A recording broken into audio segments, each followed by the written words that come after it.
स्थानिक स्वराज्य संस्थेच्या निवडणुकीत महायुती एकत्रित असेल। काही एखाद्या ठिकाणी एखादा वेगळा निर्णय स्थानिक स्तरावर होऊ शकतो, पण ओव्हरऑल पॉलिसी म्हणून महायुती एकत्रित लढेल। सुप्रीम कोर्टाने आम्हाला अतिशय आनंद आहे की सुप्रीम कोर्टाने सर्वोच्च न्यायालयाने 4 महिन्यामध्ये स्थानिक स्वराज्य संस्थेंचा निवडणुका घेण्याच्या संदर्भात त्या ठिकाणी आम्हाला परवानगी दिली, आदेशित केलं। सर्वोच्च न्यायालयाच्या निर्णयाचं आम्ही मनापासून स्वागत करतो आणि आम्ही निवडणूक आयोगाला विनंती करणार आहोत की निवडणूक आयोगाने तात्काळ या संदर्भात सगळी तयारी करावी।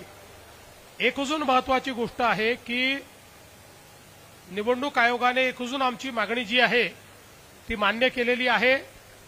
ओबीसी आरक्षणाच्या संदर्भात बाठिया आयोगाच्या पूर्वीची स्थिती असणार आहे, त्यामुळे या निवडणुकांमध्ये ओबीसीचं पूर्ण आरक्षण हे देखील लागू असणार आहे।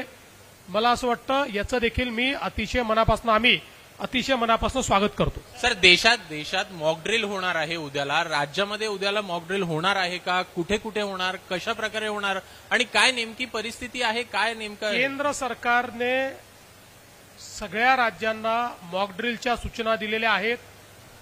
ही मॉक ड्रिल कुठे करायची आणि कशी करायची या संदर्भात आज सकाळी 10:30 वाजता केंद्रीय गृह सचिवांनी सर्व राज्याच्या प्रमुखांशी चर्चा केलेली आहे।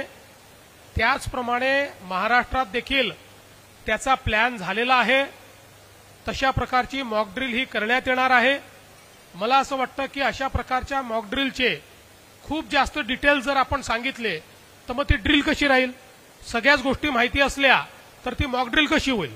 आणि म्हणून मला असं वाटतं एवढा पुरे आहे की महाराष्ट्रात ही मॉक ड्रिल होणार आहे। सर, जलजीवन सर पाणी टंचाईबद्दल सर जलजीवन मिशनची जी कामं आहेत काही कंत्राटदारांनी अर्धवट कामं ठेवलेली आहेत। लोकशाहीने या संदर्भात यवतमाळमधील भीषण वास्तव समोर आणलंय। महिलांना पाणी टंचाईसाठी वणवण करावी लागते। अहिल्यानगरमध्ये सुद्धा तीच परिस्थिती आहे। या कामांच्या बाबतीमध्ये काय आदेश दिले येतील? यापूर्वीच या संदर्भात मी सांगितलेलं आहे, मंत्रिमंडळात याची चर्चा झाली। त्यानुसार ज्या योजना अर्ध्या राहिलेल्या आहेत त्याचं नव्याने एस्टिमेट तयार करणे, त्याला फेर प्रशासकीय मान्यता घेणे आणि त्या योजना पूर्ण करणे याला प्राधान्य देण्यात येणार आहे। सर, निवडणूक आयोगाच्या बाबतीत तुम्ही सगळं तूच विचारशील तर बाकीच्यांना एक शेवटचं सर 4 महिने पावसाळ्याचे आहेत। तुम्ही ज्या प्रकारे स्थानिक स्वराज्य संस्थांच्या निवडणुका सांगत आहात,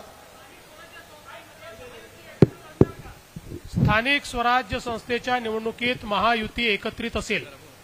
काही एखाद्या ठिकाणी एखादा वेगळा निर्णय स्थानिक स्तरावर होऊ शकतो, पण ओव्हरऑल पॉलिसी म्हणून महायुती एकत्रित लढेल।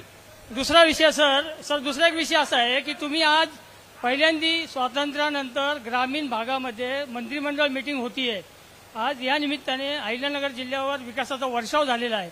अशा पद्धतीने तुम्ही इथून पुढे अन्य कुठे ग्रामीण भागात मीटिंग घेणार का? म्हणजे सरकार आपल्या दारी असं होणार का? आम्ही मुंबईत बसूनही विकासाचा वर्षाव करू शकतो, त्यामुळे रेग्युलर बैठका मुंबईतच होतील। पण अहिल्यादेवीची त्रिशताब्दी हा एक अत्यंत महत्वपूर्ण अशा प्रकारचा पर्व आहे, म्हणून या ठिकाणी आपण घेतली आहे। यापुढे कुठे अशा प्रकारचा एखादा पर्व असेल तर घेतलीच आहे। चला, थँक्यू, धन्यवाद।